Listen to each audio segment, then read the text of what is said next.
నమస్తే అండి. ఈ వీడియోలో మీకు కొబ్బరి కూర ఎలా తయారు చేసుకోవాలో చూపిస్తాను. దానికి కావాల్సింది కొబ్బరి, కందిపప్పు, తిరగమాతకి శనగపప్పు, మినపప్పు, ఆవాలు, ఎండుమిర్చి, నూనె, కరివేపాకు, కారం, ఉప్పు, పసుపు.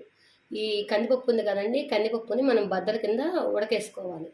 ఈ ఉడకేసుకున్న తర్వాత వచ్చిన నీరు ఉంటుంది కదండి, ఆ నీరుని మనం కందికెట్టు కింద వాడుకోవచ్చు. ఇప్పుడు ఈ కందిపప్పుని దీంట్లో పోస్తున్నానండి. ఒకసారి కడుక్కొని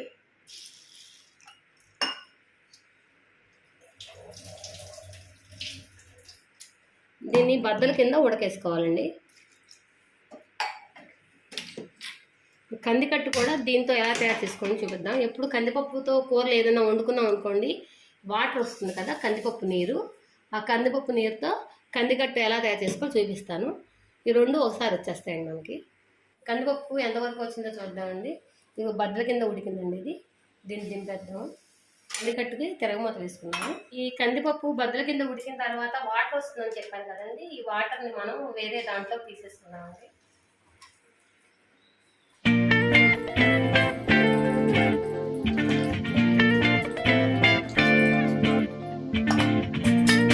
ఇలా మనం ఏ కూర కందిపప్పుతో వండుకున్నా ఈ కందికట్టుని మనం చింతపండు లేకుండా చేసుకోవాలండి. చింతపండు కూడా లేకుండా చేసుకుంటేనే కందికట్టు బాగుంటుంది. ఇది కందిబద్దలండి. కొన్ని కందిబద్దలు తీసి దీంట్లో వేసుకున్నామండి. దిండికట్టుకు తగినంత సాల్ట్ అండి. దీన్ని తిరగమతకండి, నూనె అండి.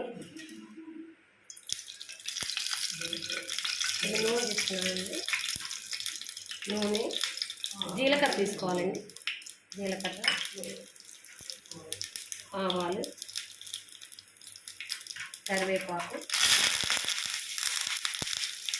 ఎండుమిర్చి,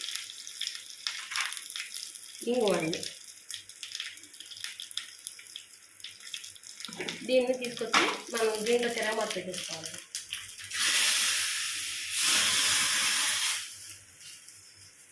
ఈ కందికట్టుని ఈ విధంగా తిరగమాత పెట్టుకోవాలండి. దీంట్లో చింతపండు ఏం అక్కర్లేదు, వేసుకుంటే కొత్తిమీర వేసుకోవచ్చండి, లేకపోయినా బాగుంటుంది. ఈ కందికట్టు బద్దల కింద ఏ కూర వండుకుని వేసుకున్నా ఈ వాటర్ వేస్ట్ అవ్వకుండా మనం అన్నంలో వేసుకుంటే బాగుంటుంది. ఇది కందికట్టు అండి.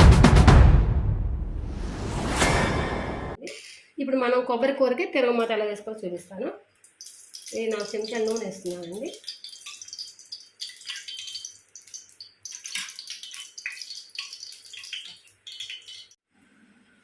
శనగపప్పు అండి, తగినంత మీరు ఎంత కావాలనుకుంటే శనగపప్పు వేసుకోవచ్చు తిరగమాతకి. మినపగుళ్ళు అండి,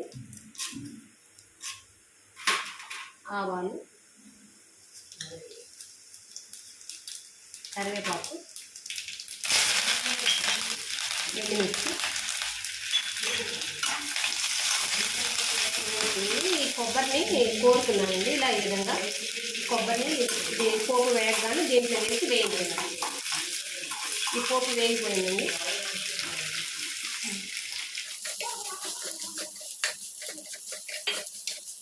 దీంట్లో సాల్ట్ వేస్తున్నానండి, పసుపు అండి.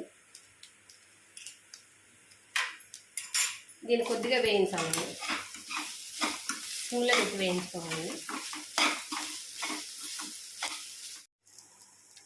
కొబ్బరి వేగిపోయిందండి. దీంట్లో కారం వేద్దాం. తినగలిగినంత కారం, కారంగా తినేవాళ్ళు కొంచెం ఎక్కువ వేసుకోవచ్చు.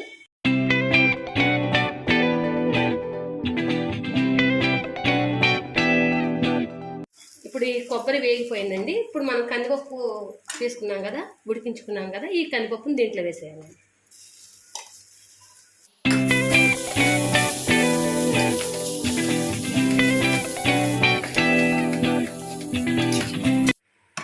ఈ కొబ్బరి వేగిపోయిందండి, కూర రెడీ అయిపోయింది.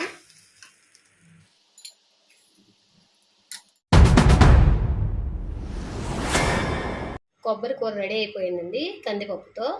మనకి ఎప్పుడన్నా కూర లేదనుకోండి, ఏదైనా కొబ్బరికాయ ఉంటే కందిపప్పు పెట్టుకుని కొబ్బరి కూర చేసేసుకోవచ్చు. ఇది గుట్టిగా స్నాక్ ఐటెంలా కూడా తిన్నా కూడా చాలా టేస్టీగా ఉంటుంది. ఇప్పుడు ఈ కందిపప్పుని మిగిలిన నీళ్ళని మనం కందికట్టు కింద తయారు చేసుకున్నాం కదండి, ఈ కందికట్టు చింతపండు కానీ ఏమీ అక్కర్లేదండి. కందికట్టు అంటే చింతపండు లేకుండా, చింతపండు వేసాం అనుకోండి అది చారు అయిపోతుంది, అది పప్పు చారు కిందలాగా వచ్చేస్తుంది అనమాట. అందుకని చారు వేరు, కందికట్టు వేరండి. కందికట్టుకి చింతపండు అక్కర్ల. ఇది కమ్మటి రుచి ఉంటుంది. కమ్మగానే ఉంటుంది కానీ పులుపు ఉండదనమాట. దీంట్లో టమాటాలు కానీ ఏం అక్కర్లేదు. ఒక ఇంగుతో కరివేపాకుతో తెరమూత పెట్టుకుంటే చాలన్నమాట. మీరు కూడా ఈ విధంగా తయారు చేసుకుని రుచి చూసి మీ లైక్లు, మీ కామెంట్లు మాకు జతపరచండి.